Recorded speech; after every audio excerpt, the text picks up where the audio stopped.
Shalom Uvracha, mes bien chers, ce Shabbat, on change d'indicatif, Sefer Vaïkra, le Lévitique, et qui parle en général de sacrifice.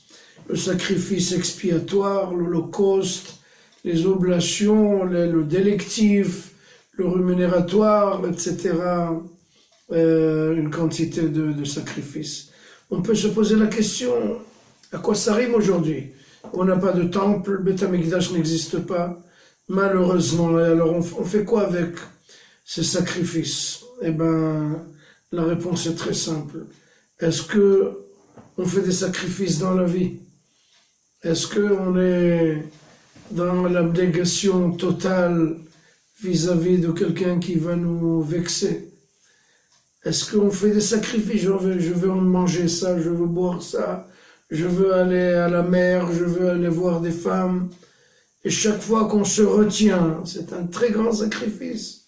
Et il y a celui-ci qui m'a dit des termes qui m'ont complètement bouleversé. Est-ce que je vais le répondre? Est-ce que je vais lui rendre la monnaie de la pièce? C'est très difficile à dire, mais c'est très difficile. C'est facile à dire peut-être, mais c'est très difficile à mettre en relation. C'est très difficile de se retenir et de ne pas répondre et ne pas redonner et remettre les insultes, etc. Mais Baruch Hashem, c'est ça le sacrifice. Et le sacrifice de la Torah, est-ce qu'on prélève quelques heures par jour pour étudier la Torah? C'est vrai, c'est difficile, ça casse les ménages, ça demande énormément de travail, mais est-ce qu'on est prêt à sacrifier? Donc, c'est ça, on raconte après l'après-guerre de la Shoah, il y a une belle communauté des rescapés qui a été en Afrique du Sud.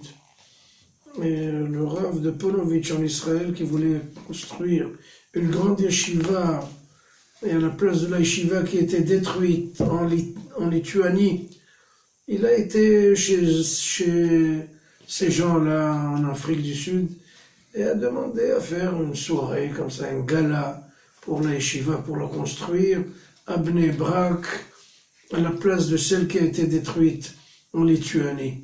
Et il trouve évidemment des gens, une belle communauté qui est très riche. Après quelques années, ils étaient très richissimes. Il leur a demandé, écoutez, donnez-moi de quoi faire, construire à la place de celle que vous avez connue en Lituanie. Ils lui ont donné des chèques, bon, je sais pas, vraiment, ils ont donné de bon cœur. Il ouvre une enveloppe et il trouve une somme astronomique, exorbitante.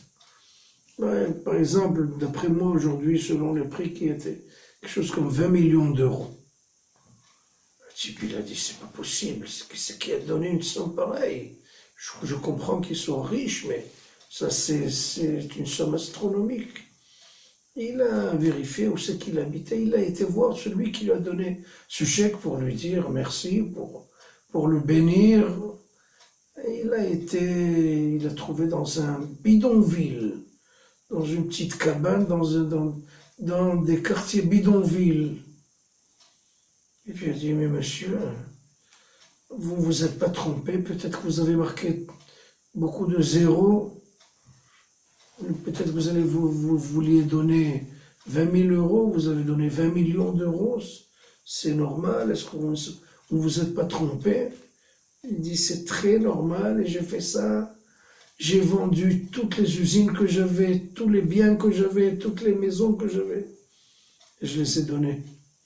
Il dit, je voulais en fait ressembler à ma mère qui pendant la guerre avait amené un prof pour nous apprendre la Torah. Elle avait une petite chèvre, elle vendait le lait tous les jours de cette petite chèvre. Et grâce à ça, elle pouvait payer à ce prof, à ce maître de Torah. Mais avec le temps, même cette chèvre en été n'avait plus rien à manger, donc elle donnait plus de lait. Et ma mère a vendu son dernier bien, cette chèvre, elle a donné à ce maître pour nous apprendre la Torah. C'est ça le sacrifice. C'est pas, la vie, c'est pas être tout le temps en train de faire ce que je veux, ce que j'aime, ce qui me plaît, mais pour être un bon serviteur de Dieu, il faut absolument sacrifier et se donner cœur et âme pour le service d'Akadosh Baruch Hu. Shabbat Shalom.